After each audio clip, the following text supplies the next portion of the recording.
Hey, what's going on, guys? On today's video, we're going to go over the progress of the 2500 and what my next steps are with the truck to get this turbo spooling up.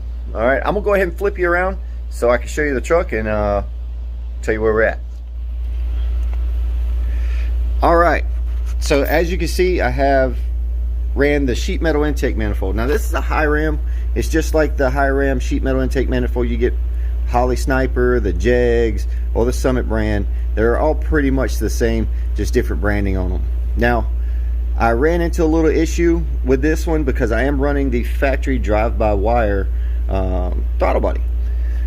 This piece here hit the water pump, so I have a 4-bolt to 3-bolt adapter from ICT Billet.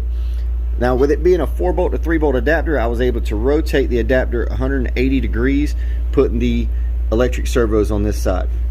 Now, that did solve my problem with the water pump, but it caused two other issues I had to solve.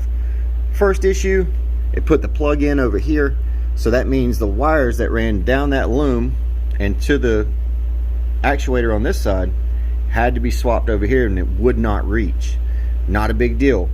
That plug in and the wires that ran down that loom, when you pull up the wiring diagram, those wires run all the way back to the tack module.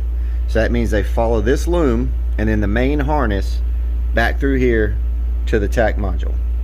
So what I did is I cut the loom back all the way back to there and a little bit further, and then taped it back up. That gave me plenty of slack to run it up here with no issues. All right, but it caused one other problem. If you're running this throttle body and this intake manifold, the factory alternator location is right here. Well, as you can see, that's where that's at now. So luckily I'd already put on this aluminum accessory drive bracket that retains my truck alternator and truck power steering pulley.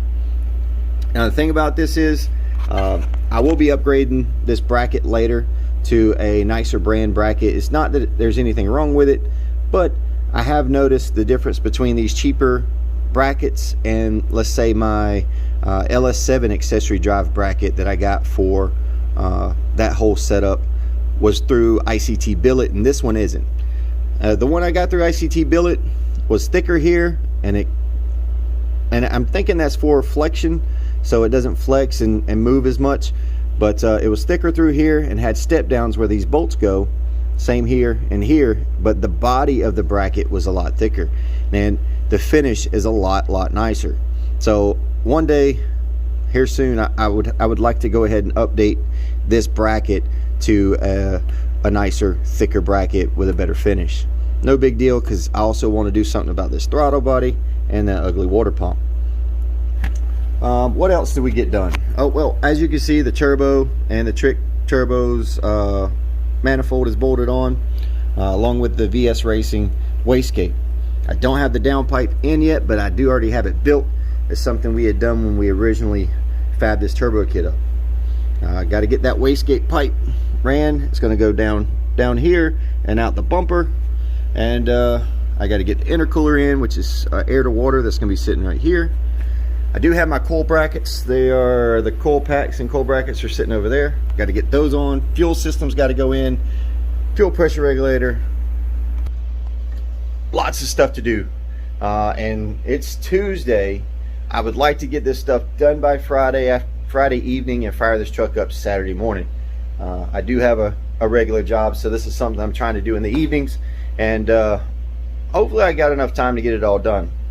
Right now, it's almost 8 o'clock. I need to get a shower, get to bed, and get ready to start my day tomorrow. So, like, comment, share, subscribe, do all that YouTube stuff. God bless, be safe, and I'll see you in the next one. Peace.